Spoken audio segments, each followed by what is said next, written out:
Stay out of the way, old hag. Just spend Christmas there.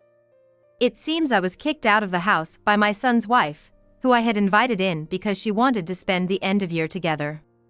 I need to tell my son about her true nature somehow. I'll expose her for who she really is, no matter what it takes. I refuse to be family with someone like her. My name is Michelle.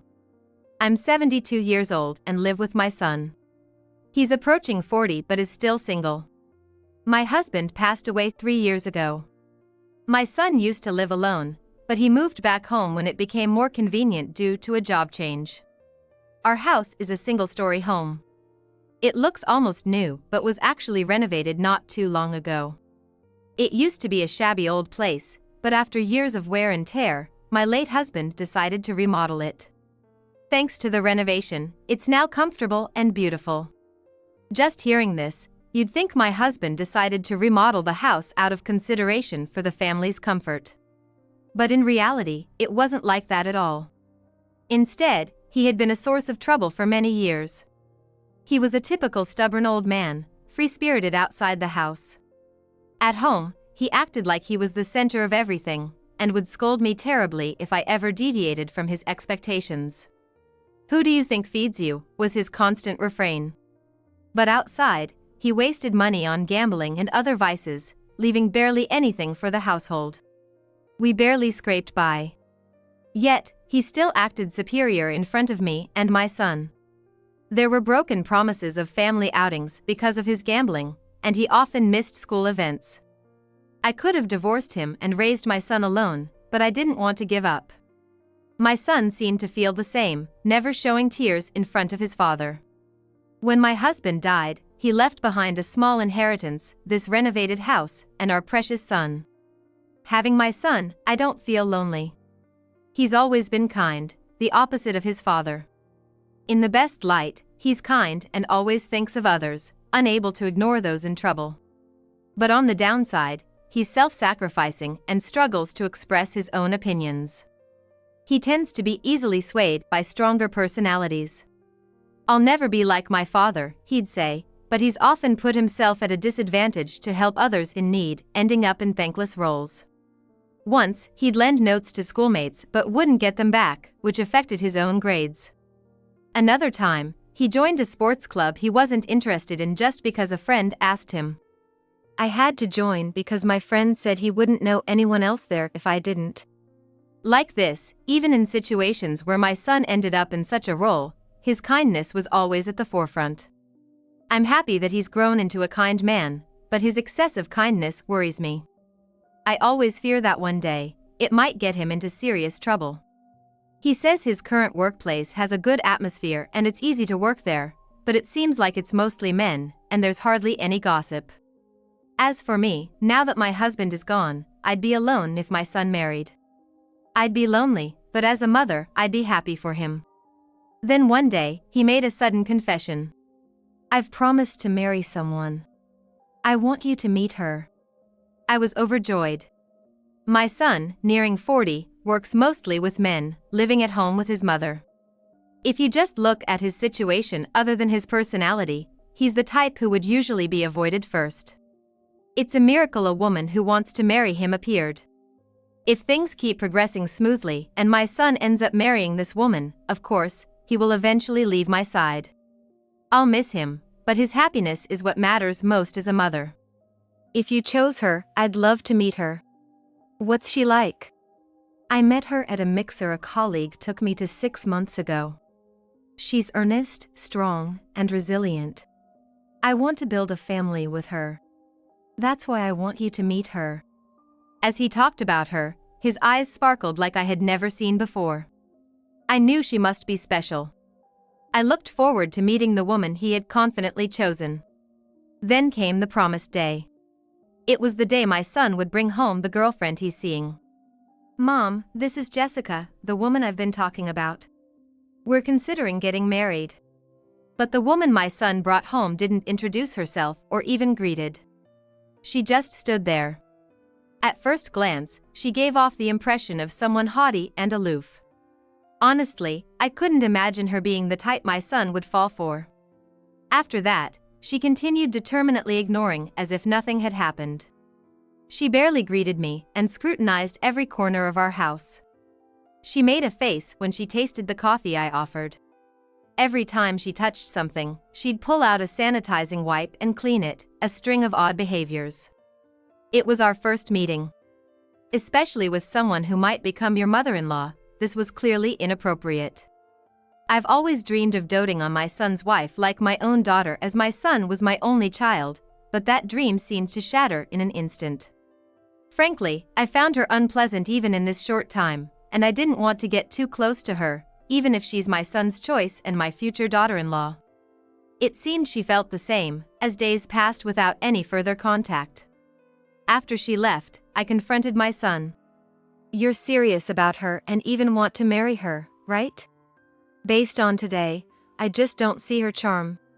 She's shy around new people.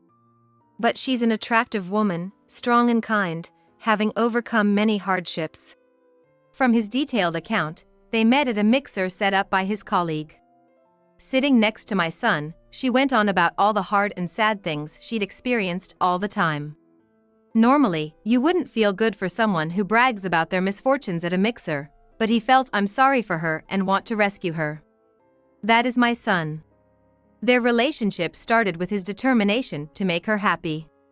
Despite how they met, it was just like my son, but taking it to marriage was another story.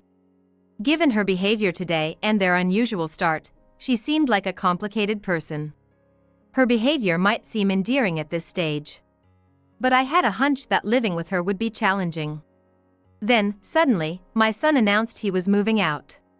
I suspected this had something to do with her. When I thought of him living with that woman the other day, I had mixed feelings. Then, he muttered something unexpected. "I didn't think she'd go ahead and do it now. She said she wanted to wait until we were both ready, to make it a special day." "Do what? You mean?" "Our marriage. We were supposed to decide the date and we are both ready to live together." It sounded unbelievable, but apparently, my son's girlfriend couldn't wait for marriage. Between my first impression, the episodes my son shared, and now this rash action, I was filled with anxiety. "I'm worried. Are you sure everything's okay?" "It's fine, she's a kind woman." "Oh, I got a message from Jessica. She said you can choose our wedding gift from this list." When I checked the list she sent, everything on it cost several $1,000s. It's not an amount I can easily afford, even for my son's wedding. It's audacious of her to act so rudely when we first met, decided marriage without my son knowing, and then ask for such expensive home appliances. It was surprising that my son would choose such a person as his life partner, but wanting to celebrate their new beginning, I decided to gift them a state-of-the-art air conditioner, one of the items she wanted. "Jessica wants this air conditioner, so I give it to you too as my wedding gift." "Thanks, Mom. I appreciate you listening to her request." It wasn't cheap, but I splurged, thinking of my son and his loved one's new life. Despite getting her the air conditioner she wanted, I never received a thank you or any message from son's wife. Is this how people are these days? Days passed without any contact from my son or his wife, Jessica. They lived in an apartment in the next town over, less than an hour's drive from my house, but I hadn't heard a peep from them. I thought it wouldn't be too hard to drop by, but they must have been busy with work and their new married life. Not wanting to intrude, I refrained from reaching out, but then a situation arose where I had to contact them. It was my brother's funeral, my son's uncle. While we hadn't been in touch much recently, he had always been fond of my son since he was little. I wanted them to attend the funeral, even if they couldn't make it to the wake. It had been a while since we last spoke, so I decided to call. But no matter how many times I tried, I couldn't get through to my son's cell phone. The next day, I got a message saying the call couldn't be connected, like I was blocked. My son, who was always so gentle and never missed a chance to stay in touch, blocking my calls. It was hard to believe, but there was nothing I could do, and funerals don't wait. My son and his wife didn't attend, and my brother's funeral went on without them. Half a year later, out of the blue, I got a call from Jessica. "Hey, I was thinking you might be lonely around Christmas. My husband has a middle school reunion around the same time and he wants to let loose a bit. Can we spend with you? She didn't mention the wedding gift, the missed funeral, or the fact that my calls were blocked. Just like that, she talked about spending Christmas at my place. Although it was a shock for me, it might not have been a big deal to her. She seemed to assume I wouldn't refuse. I was apprehensive about staying under the same roof as her, but I longed to see my son, so I accepted her proposal. Sure, that's fine. I'm looking forward to seeing you both after such a long time. And so, they came to my house for Christmas. When they arrived, something felt off. The two of them were constantly together. But it was not in a loving or friendly way. They were just always together. Even when my son went to the bathroom or to get something from a room, Jessica followed him. At first, I thought she might have something to do in the same direction, but that didn't seem to be the case. It's hard to describe, but from her gaze and movements, it almost felt like she was monitoring my son, making sure he didn't do anything strange. When I got up to make tea, I caught a glimpse of my son's face and was shocked. He was looking down, avoiding eye contact with her. I couldn't understand why they were acting like this. But the reason behind their behavior would soon become clear. In the evening, my son left for his middle school reunion. Feeling awkward alone with Jessica, I decided to do some cleaning. I was vacuuming as usual when suddenly the vacuum stopped working. What? It was working fine yesterday. Then, with a loud bang and a forceful shove, I found myself toppled over. At that moment, I couldn't comprehend what was happening. The vacuum and I were thrown outside into the yard. Thankfully, I was wearing thick socks, but with the snow piled up outside, I was at risk of freezing. Who would do such a thing? A stranger? A robber? As I tried to get up and saw who was there, I was stunned to see it was Jessica. You're just right for spending Christmas there. Wait, what? Jessica, do you even realize what you're doing? Shut up, you old hag. I'm looking forward to having fun now that he's not around. It would be the perfect night if it weren't for you getting in the way. Saying this, Jessica started talking on the phone with someone. From the name she was calling, it seemed like she was talking to a man. The way she was sweetly talking in a voice I've never heard her use before made it clear. She was planning to meet her lover. From the bits of conversation I could barely hear, it seemed she was planning to use this house for dating, pretending to be her own house. Indeed, my house is newly renovated, and as a minimalist, I don't have many belongings.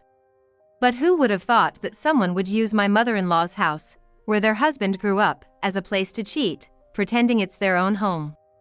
She took advantage of her husband going to a reunion and kicked me, her mother-in-law, out of the house, claiming I was in her way, and even pushed me out into the snowy garden. Well, if that's how it's going to be, I have a plan of my own. I dressed in an old pair of shoes and a coat I found in the storage and set out to fight back. First, I doubted my son knew about this affair. Even my son, who's as gentle as they come, would surely take some action if he knew his beloved wife was cheating so blatantly. I had to contact him immediately and let him see the affair happening in our house. But my calls were blocked on his phone. As I pondered over what to do, I remembered someone. It was a childhood friend of my son.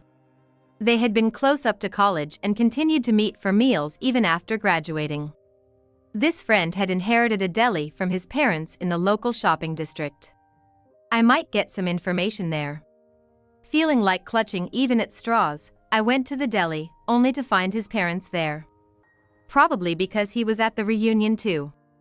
I asked them about the location of the reunion. I learned it was at a small tavern in the same shopping district. I rushed there, hoping to spot my son easily in such a small place. Luckily, I saw him returning to the tavern after buying something at a supermarket. I quickly approached him. I'm so glad I found you. Jessica kicked me out of the house. She's planning to spend time there with some man. I overheard her phone conversation. Do you know anything about this? What? Jessica's cheating? No way! Hearing this, my son immediately left the reunion and headed for our house. I offered to go with him, but he insisted it was too dangerous as we don't know what Jessica would do and what kind of person the man might be. I took refuge in a nearby hotel, leaving the matter to my son. The next day, when I returned home, I found Jessica beaten up and lying naked in the garden. Damn it, you old hag. Don't you care about helping your daughter-in-law? I can't even get into the house. What kind of upbringing did you give your son? I couldn't believe my gentle son would beat his wife and leave her in the garden. Entering the house, I found my son drinking coffee. Hey, Jessica was naked in the garden. What happened? I don't know. She was fighting with her affair partner last night. It's none of my business now.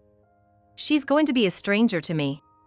When I was taking refuge in a hotel, my son had stormed into the scene where his wife, Jessica, was cheating with her lover. Thinking it would serve as evidence if something happened, he took photos of the lover's face and even recorded the confrontation. I was impressed by his calmness in such a bizarre situation. From the recording, it was clear that the lover, caught off guard by my husband's return, lashed out in anger and even struck Jessica. It seemed like he stripped her of the expensive-looking branded clothes she was wearing, perhaps intending to sell them off. The recording captured everything, even these details. After the lover left, my son was the one who stopped Jessica from entering the house again. I think you understand from the recording, but it's clear Jessica is not remorseful. She said she married me for money, or because I was convenient to use. And to top it off, she keeps saying her lover is her number one. So, I've got a place I need to go to, so I'm leaving Jessica's matters to you, Mom. Leave it to me? What do you mean? I didn't want to let someone like her into our house, so I didn't. If you want to let her in, I won't stop you. With that, my son left. As for me, Jessica has put us through a lot of trouble up to this point. Even though she was likely beaten up by her angry lover, I think it's just deserts for her actions. I don't feel any obligation to help her out, so I decided to just leave her be. I had a pretty good idea of the situation from my son's photos and recordings, but to further clarify things, I decided to check the security camera footage as well. I'm glad I installed these cameras after hearing about a burglary at a relative's house. It was just in case, but it turned out to be a wise decision. It seems that neither Jessica, my son's wife, nor her lover realized that we had security cameras.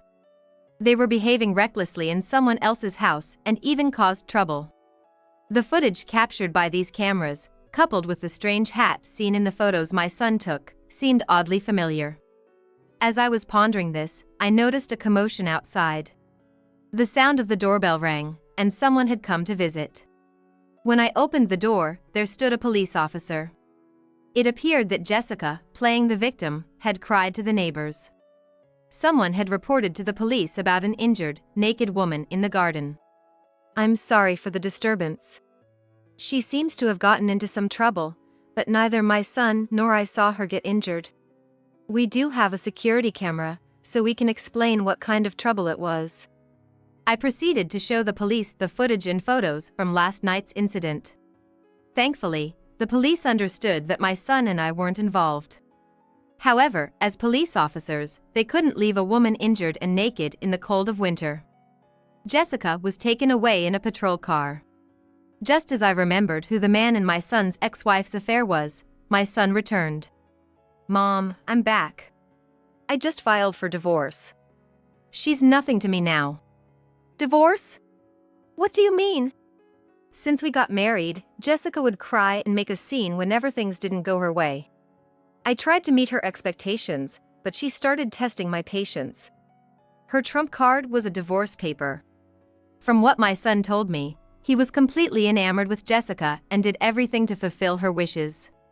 However, Jessica exploited his feelings, behaving outrageously. And she used the threat of divorce to control him.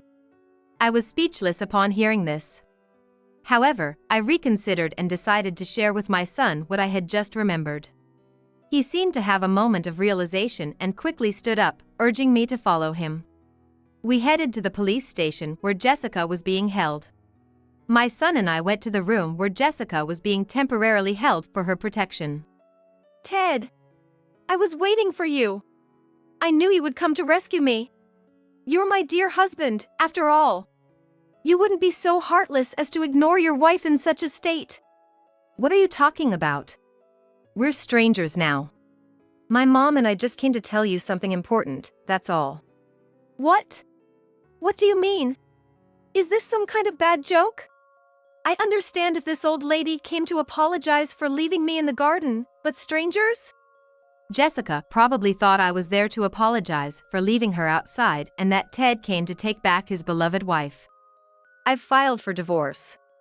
I had a divorce paper which you had already filled out your part of the form, and I submitted it. We're nothing to each other now. What? How dare you do something like this, Ted? Remember when you filed the marriage certificate without telling me? It's not fair to do something to others that you don't want done to yourself, is it? Jessica was speechless and dejected at Ted's logic, but I had something to add. That man you brought home, he's a business owner, right? Yeah, he's a young and talented CEO of a beauty salon. He said he'd marry me, so I was dating him. But then, this happened. That man is actually an unemployed freeloader. It seems he did something terrible at a restaurant, and that's why he's jobless now. I've always enjoyed social media and often browsed through it. I see news and interesting stories, but lately, there's been no end to stories about outrageous behavior in restaurants going viral. When I saw him, I realized he was the same person at the center of these viral controversies that many people were talking about recently.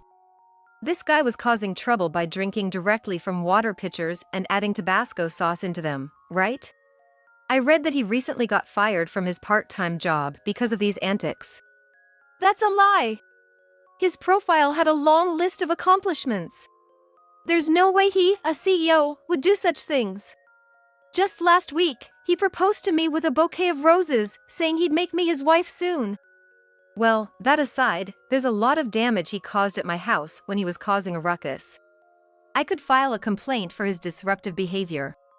She truly believed he was a CEO and thought that by being with him, she'd become a CEO's wife.